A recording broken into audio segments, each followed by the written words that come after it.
welcome to Wings. Thank you so much for having me.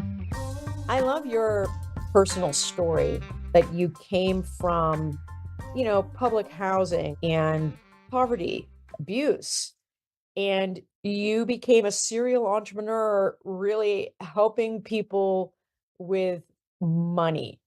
So that's quite a journey. Do you remember the first time that you thought to yourself, okay, this is my current circumstance, but my life is going to be different? Yeah, I don't think that epiphany kind of came until I was done with college. More so as a child, I just kept thinking, why do other kids get to live differently? Like, what is this lifestyle and how do I get to what they have, right? Because I always thought if I had more money, it would bring more happiness. But really, that was part of the journey, but it wasn't the full picture. So growing up and having, free lunches and not going clothes shopping for school and having to get a job at 14 and watching the other kids have a very different life. I knew that I was curious about the why behind it. But that thought process, I think, really didn't develop until I was out of college. And so out of college, you're like, okay, I want to learn this and do this. At what point did you become an entrepreneur? Yeah, almost right away. I bought my first real estate investment when I was in my early 20s. And that kind of led me down the path of having real estate portfolio and kind of thinking about owning a real estate company. Prior to that, I was in a financial advisor role, and I don't like the lack of control. And I think that is a trait a lot of founders have, is that we want to be more in control of our business and how we produce and how we handle our clients. And so when I transitioned out of that financial advisor role into more of the real estate field, I knew that I wanted to provide more opportunities for other people.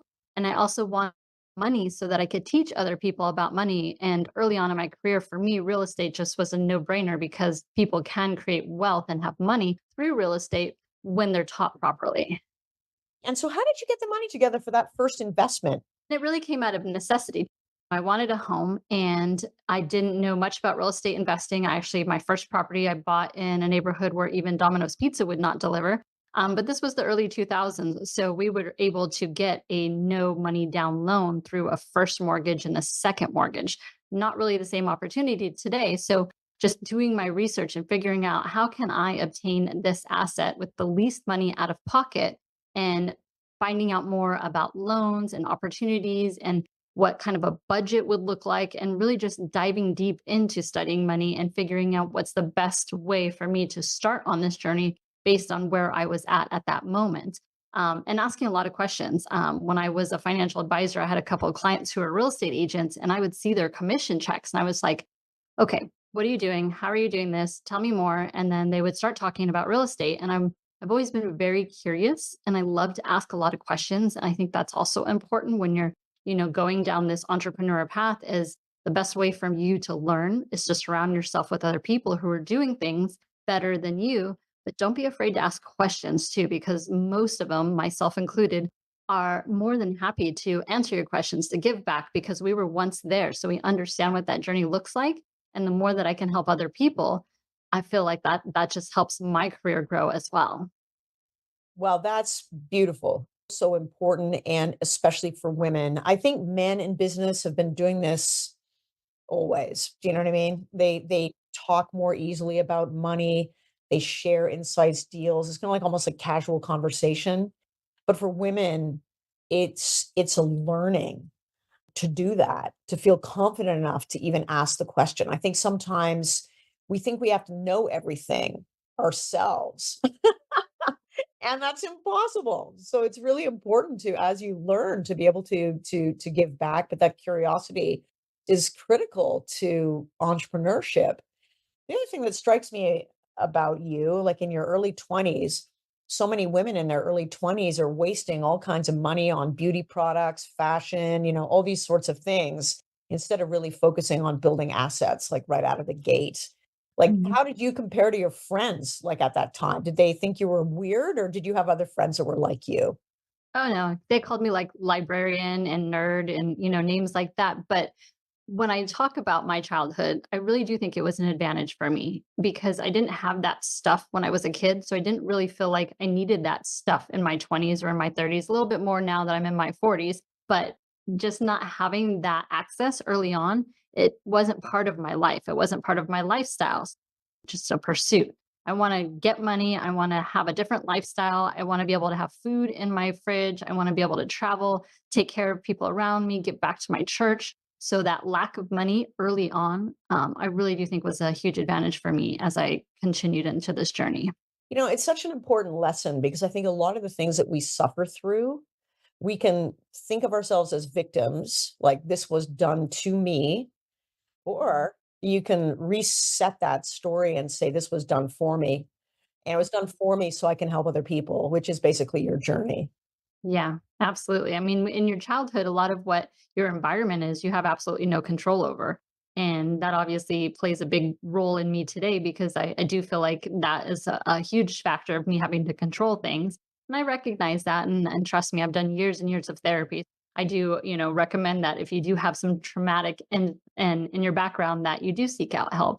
And again, we go back to that too. It's like women were so willing to help people, but we don't want to ask for help, but they counteract with the man. They're willing to ask for help because they understand they have these conversations with each other. But there's so many women today that want to help and uplift. But when we talk about money, it's still such a taboo topic. But I really think we've made big strides. And I think we will continue that. But it's going to fall on each of us individually to be able to ask those questions and to grow ourselves and kind of motivate and inspire the people that are around us. Right. And so you just set out to learn everything about banking, financial advising. You were in real estate, you owned a top 10 Remax office. It had more than $2 billion in sales.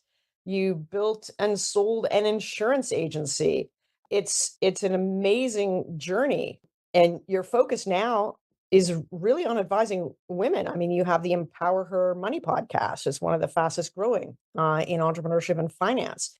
I love talking about podcasts. Tell me what it was that made you say, okay, I've done all this stuff. Now I want to really pay it forward with the podcast. When I sold my last company, I was burnt. Some is entrepreneurs and business owners. I learned that there were certain skill sets for my company that I was not great at. And I had hired some people that were in the wrong seat of the bus and I had to be accountable for that, right? So my company wasn't where I wanted it to be and I didn't have the team in place and then my top salesperson left. And I took it very personally and I knew that I was no longer the leader that that business needed. And it was hard, but I accepted that. And I found a better leader that could buy the company and lead the company the way that it should be in order to take care of the employees and the clients. So when I sold that, I thought, I'm done. I'm never going to own a business again. I was very hard on myself. And I was like, okay, my coach, my mentor said, when you're feeling down and you're having that negative thoughts or those negative feelings, the best way for you to get out of that is to help other people. So I was brainstorming with my daughter, actually, she's in college. And I told her, I was like, I really want to teach people. I want to teach people about money. I've been studying it for so long. It makes sense to me. How do I do that? And she's like, well, everyone's doing podcasts now. Why don't you try launching a podcast? I'm so not the techie person at all. So I said, okay, tell me what to do, help me launch it. And she set up, all of the technical side of stuff, helped me with the camera and the microphone. And my first couple episodes, I was, just talking to a camera, trying to teach money. And someone else mentioned to me that the best way to reach people and to help change their lives is through storytelling. I've already told my story. Now what? Now I've got to find other amazing women with great stories and great lessons about money, interview them and help them tell their story so that we can impact more people. Because when people can relate to your story, they start to listen. And that's where we catch them and help them to make big changes in their life. So that's kind of why the podcast started.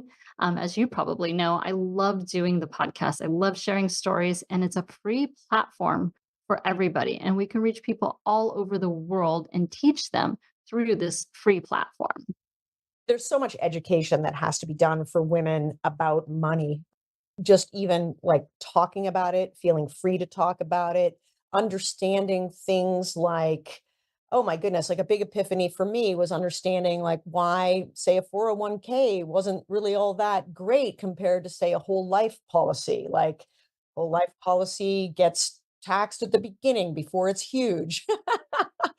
A 401k gets taxed at the end when it's huge and when it's just really accumulating money and you got to cash it out. Like things like that, like personal finance and ways to generate passive income or cash flow living or all these sorts of things are not taught like in school, and the financial industry isn't necessarily set up to encourage that way of independent thinking about your own finances because they make a lot of money off all the fees.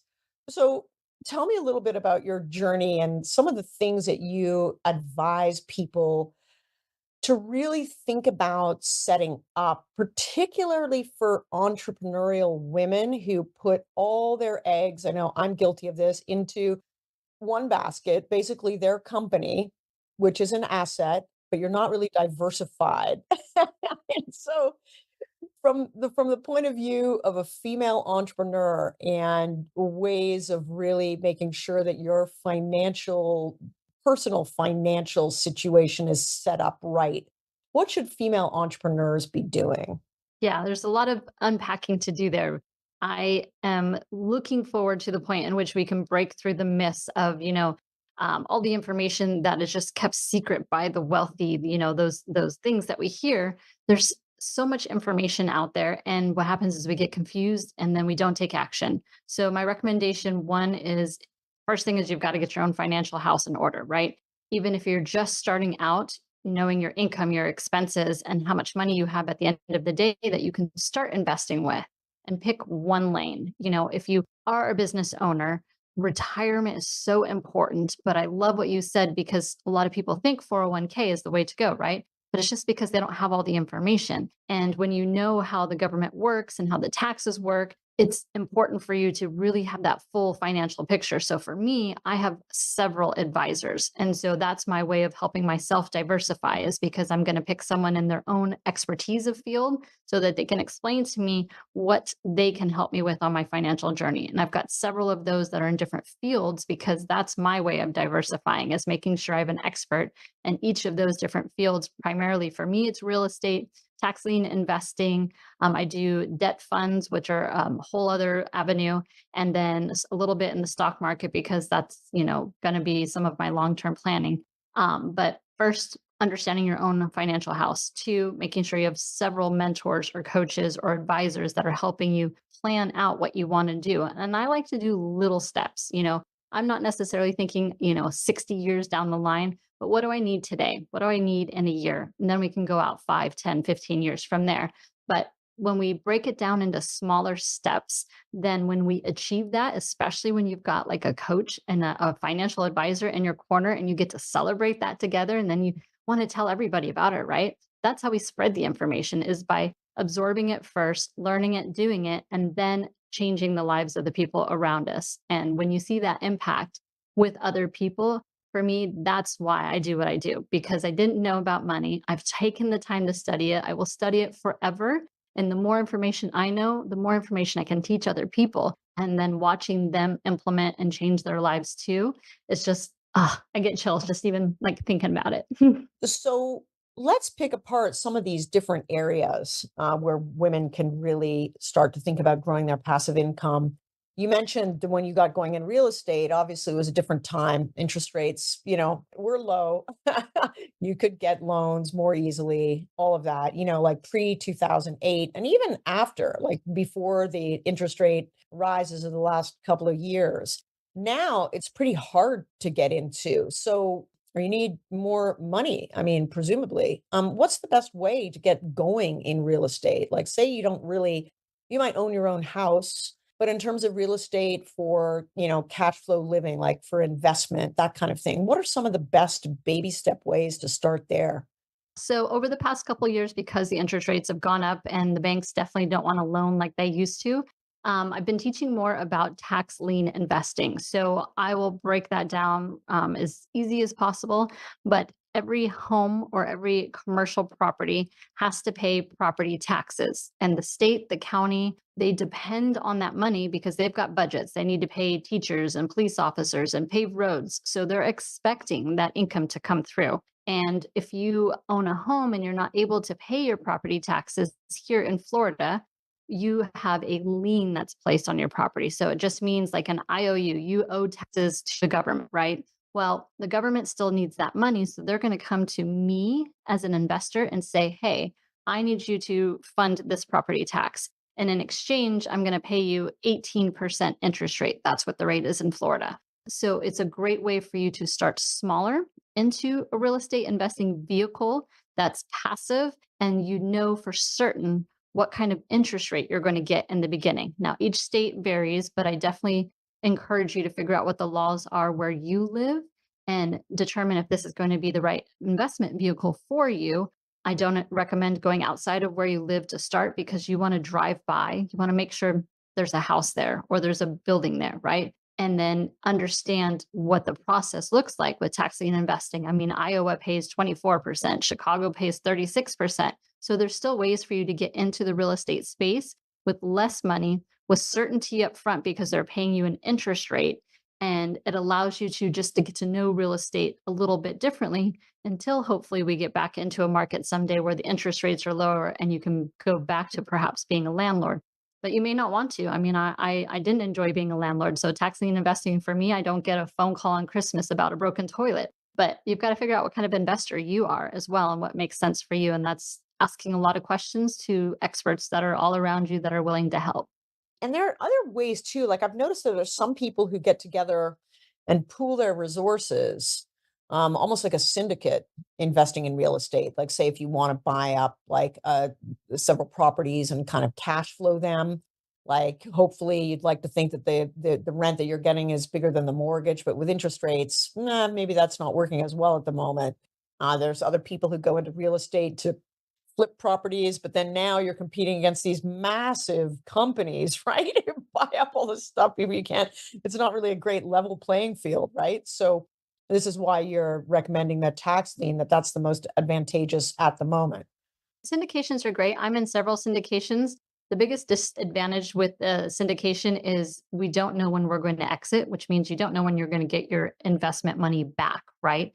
It's going to be dependent on the market. But some great advantages of a syndication is there are some tax advantages for you. So if you're a higher income earner, you might want to look at a syndication because you could take advantage of some of those tax structures, whereas a tax lien investing is interest income. So whatever your tax rate is, whatever the state or federal rate is, you're going to pay taxes on that income that comes in.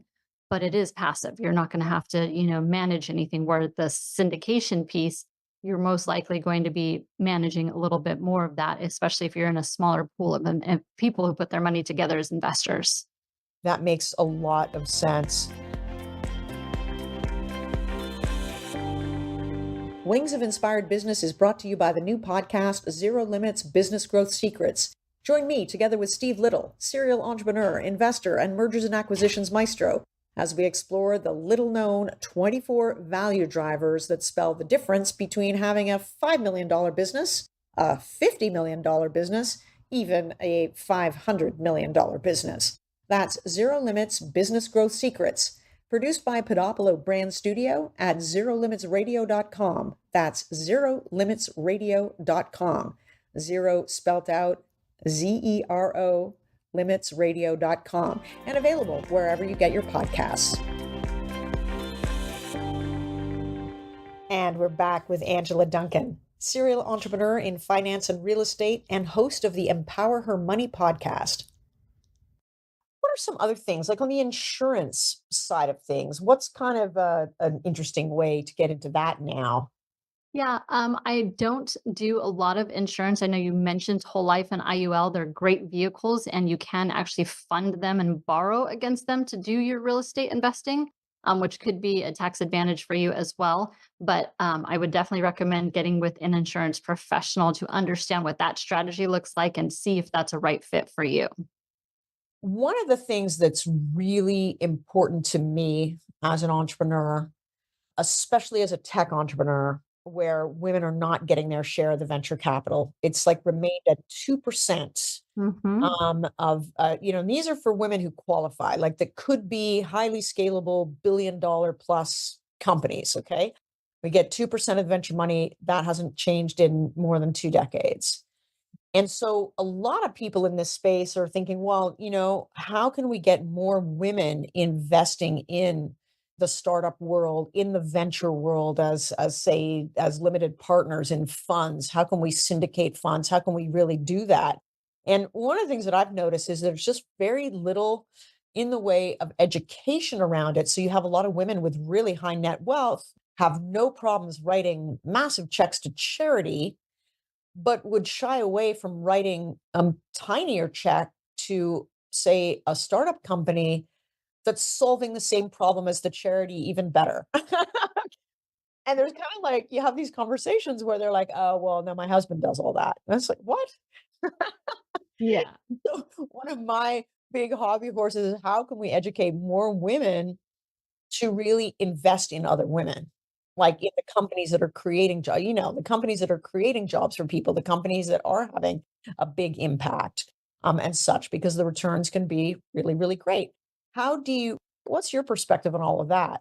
Yeah, so I think there's 3 sides to that because 'cause I've had this conversation quite often. One, yes, we're at about 2% venture capital. It means there's $100 that are out there for to be lent. We get about $2 of that. One of those things I know from reading the statistics is that there's not as many women applying for VC. And you're right, it's really because of a lack of education, and there's less businesses that are owned by women. We can increase both the education and more women founders, entrepreneurs, then those numbers I think we would see trend up. Two is the people that run and fund the VCs are still primarily men. And they feel and talk a different way than a woman does. They're very logical. They're going to talk about the numbers and look at the business from that perspective. So they speak each other's language, right? So that's part two. We need to have more funds with either female people that are on the decision making team or the founders of the VC firms that helping fund other female founders. So that's piece two. And then piece three as a woman is we definitely need to be more educated. If we're going to go down this route and we want to have a company, we want to be able to impact others with our company, you have to understand that you need the education to go get the money that's available out there. I was at an incredible networking event last night and we were talking all about business credit. And in the room, I could see the faces of the females and they just looked lost. They don't know what business credit is. They don't know how to go get business credit or to ask for money or to put a business plan together.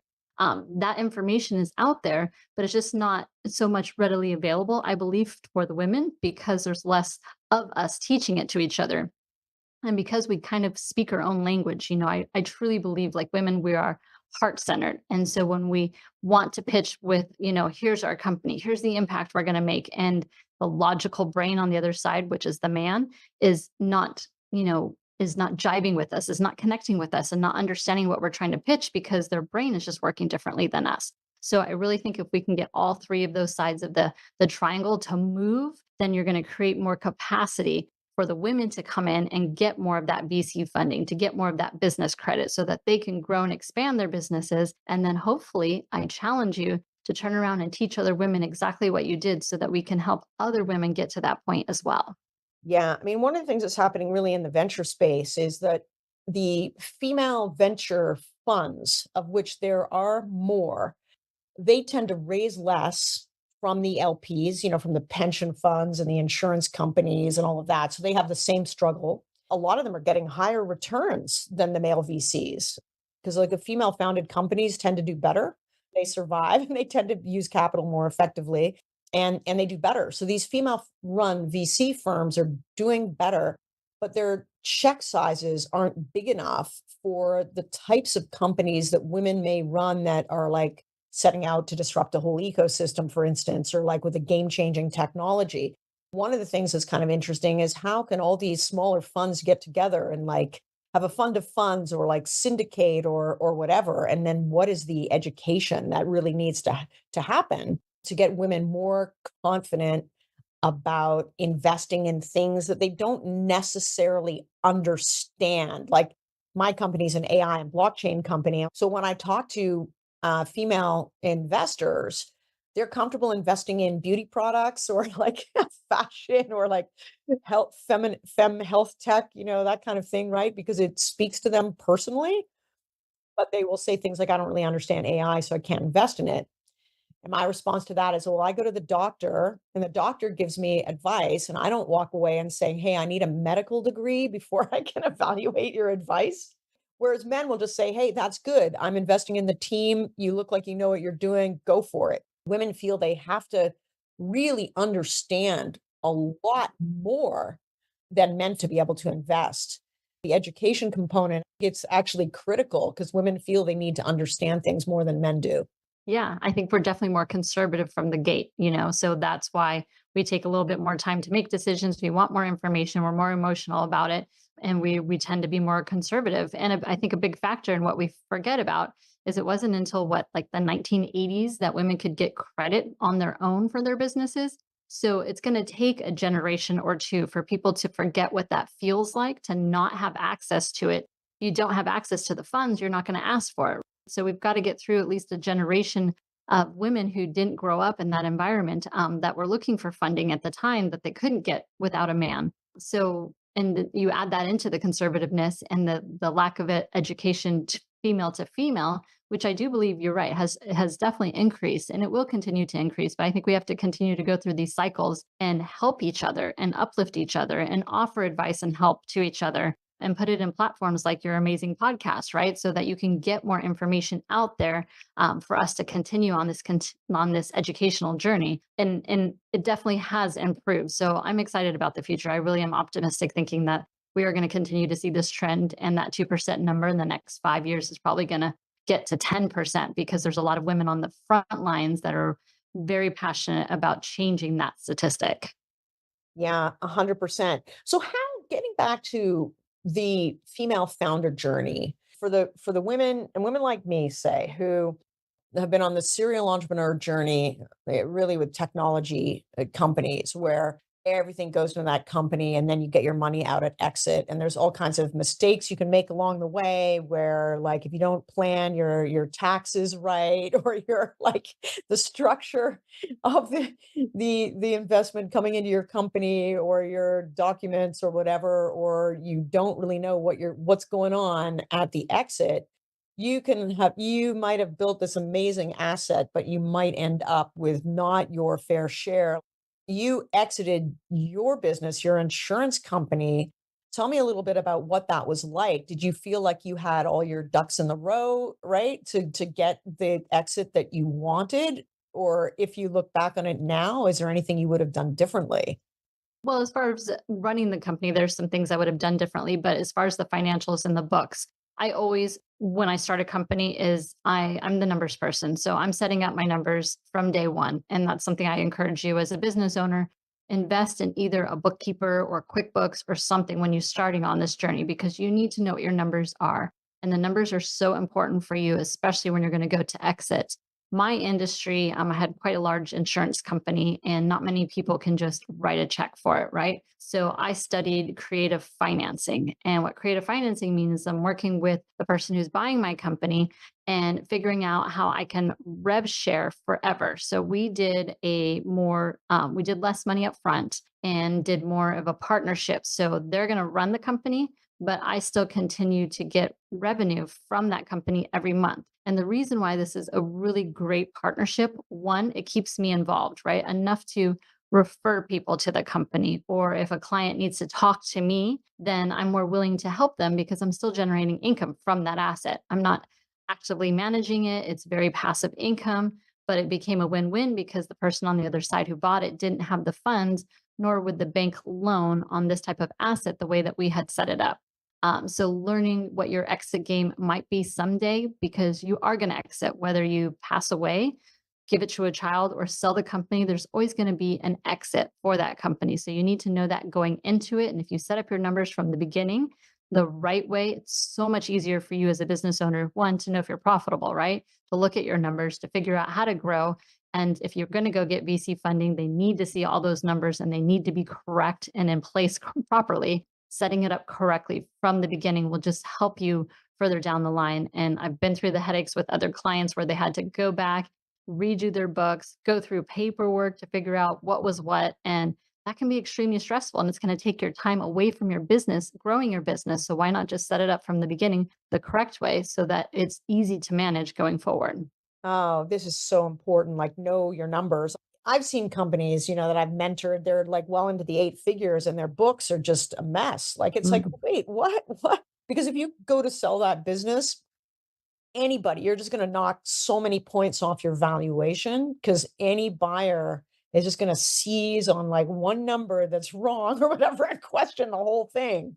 Yes, I saw a client using an Excel spreadsheet that was into the eight-figure revenue, and I thought, same thing, human error. One digit is wrong, and your numbers are completely off. So, like, you have to make sure your system is in good order from the beginning. So, have you noticed resistance to, and maybe this is a money mindset issue, but the numbers tell a story too, right? Being on top of your numbers is critical in business. And yet I see so many people, and it's not just women, it's men too, just not really wanting to know. Like, I don't know what that is.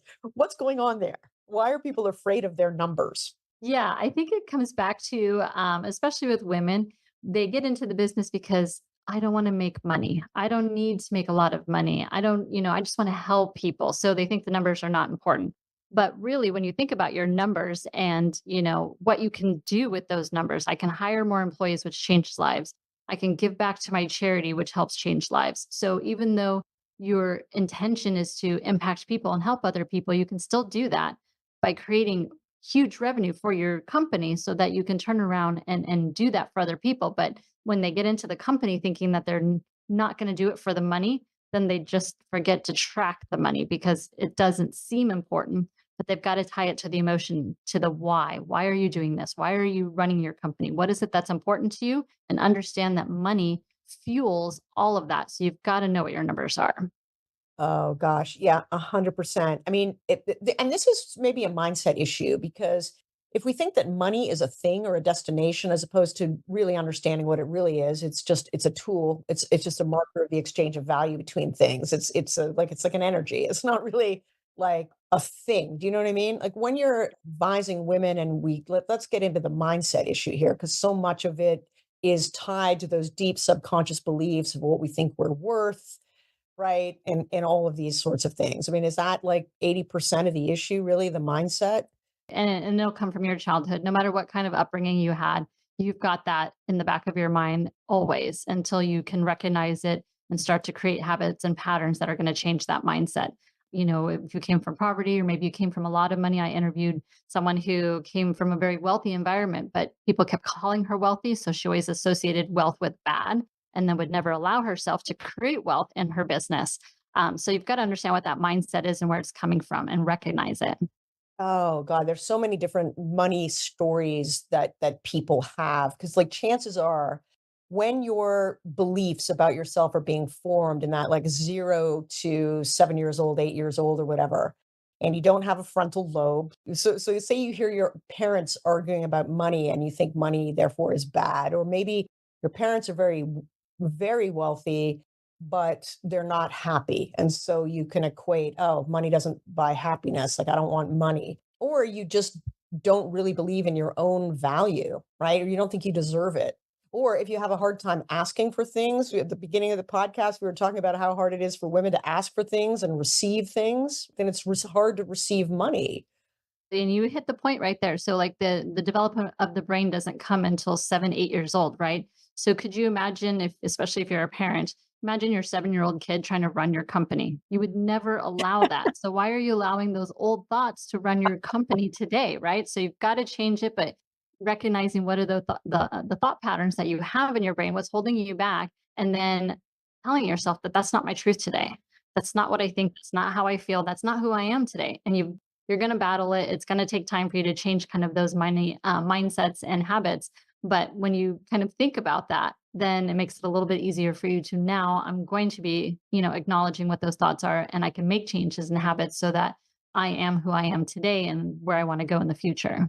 I think it's very funny to realize that the world is actually being run by toddlers. Yeah, I think I've seen commercials, right? They're sitting in the boardroom eating gummy bears. It's funny, but it's a way for us to learn that those are the habits that we're using today, and that's how we break that cycle. Oh, it's so true. So tell me a little bit more. I imagine you run the gamut of all the things we've been talking about on this show with your money story. Yeah, very similar. And what I find it interesting too is, I interview women who own businesses and I tell them we're going to talk about money. And more than half the time they come to the show and they say, "Well, I'm not sure what I'm going to add value to. I don't know anything about money."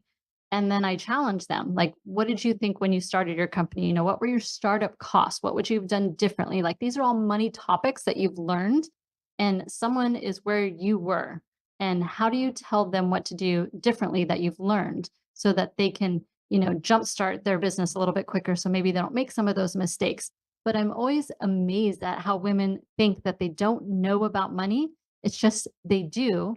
And they don't think that it's something that they could teach to other people because it seems like, oh, I've already done it. It was a mistake. But really, that's the story I want you to tell. I want you to help you 5 years ago so that the next person behind you can get to that level quicker. And then she's going to turn around and teach other people too.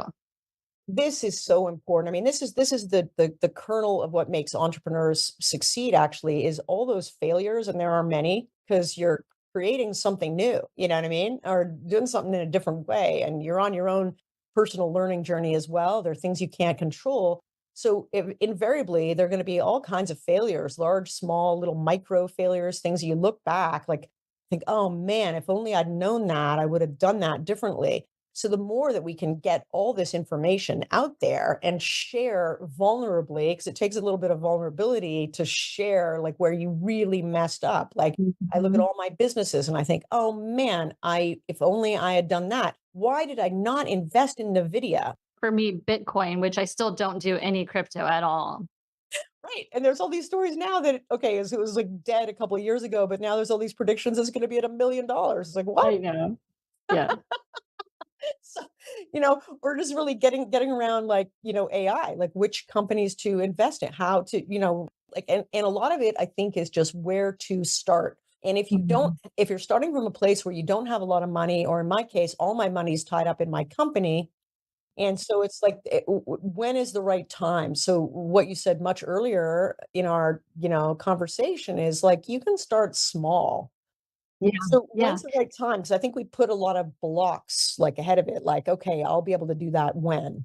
Yeah. So think of investing as an expense to your company. Why not make it a line item on your budget and allocate funds to investing? Now, I understand, a lot of times people want to keep investing and reinvesting in their company, but if you can make and start off small, make a line item for your business, call it an expense, and then use those funds to go invest, whether it's going to be real estate or the stock market or whatever it is that you're going to choose as your first investment. Make it a line item. That way it's just like automatically going to that. And that's how you start your investing so that not all of your money is just tied up in your company. You're now filtering it into another vehicle that's going to grow, hopefully passively when you set it up correctly, and you still run your company. And it's just an expense item on your budget. Mm. That's a really good point. And but then it's your business investing as opposed to you investing, so that can get complicated as well. It can, but I mean, you can also just make it as a distribution as you to the shareholder as you, and then you can take it from there and take it from that account and put it into an investment. But then at least you're moving that money out and taking a new habit and putting into place where you're giving yourself permission to take money out of your company to go invest in your future. So in my case, where in the startup phases and the pre-revenue of it's expensive to build, technology companies. So like all our AI and blockchain and like creating an app and all that stuff, right? Where there's tremendous amount of investment up front. It's not like revenue positive from day one, but once the Mhm. revenue starts ticking on, though, it spins cash. It's like a flywheel. Okay. So it's deferred gratification style business. So in the meantime, one of the things that I think I've done that's smart is, I have a salary with my company that's been noted in the books. It's accumulated in the books. It's like a line item in the balance sheet, how much money my own company owes me. Mhm. And it's a nice little nest egg at this point. And I know that with that, I'm going to do a whole life policy for myself. I'm going to use that money to invest. Yeah. Yeah, And absolutely. and in fact, I've been building sort of my own personal asset, even though it's like on the book. So doing things like that, because I think a lot of women don't pay themselves, but they're not noting that they're actually accruing it. Mhm. Yeah, you wouldn't want your employees to work for free, so why are you not paying yourself? And then if you're, taking this time and you don't have the funds yet, it's a great time to get educated, right? Take the time and get your education. I'm big on time blocking, and I'm in Miami, so we do a lot of networking events. And I'm very specific on who I want to meet, what I want to learn about. And I think when you kind of tell your brain that, I'm interested in, say, real estate, for example, your brain kind of seeks out that information. Let me find an expert in this field and get multiple opinions about what they're doing and pick their brain and see what they're doing and what they can help, you learn and grow with. And then when you're ready and you have that cash in your company where you can move it out of the company, you already have your space kind of chosen where you're going to put it. So it just helps you get there a little bit quicker. Amazing. So, Angela, what is the best way for people to find you and work with you? Obviously, all the details of your podcast will be in the show notes and all of that. Do you do any consulting with anybody, or like what's the best way if people have a question for you? Yeah. So Empower Her Money. I'm on TikTok, Instagram. That is the name of the podcast as well. And if you're interested in figuring out what kind of investor you are, I love doing quizzes with people. It's probably one of my favorite things because it helps you unpack what you think you know versus what the system's going to tell you you are. If you message me on Instagram quiz, I'm going to send you that link for that quiz, and you can kind of figure out where you might want to start on your investing journey. And then you can always ask questions too. I personally answer most of my messages now, and I just love just doing videos and helping people, with the questions that they're not comfortable enough to ask people in person. Well, thank you so much for putting on your wings and flying with us today. Thank you very much for having me. Thank you for listening to Empower Her Money podcast. I am grateful for you. Please make sure to leave us a 5-star review, like this podcast, share it, subscribe, and let's keep teaching others how to take control and be empowered with their finances.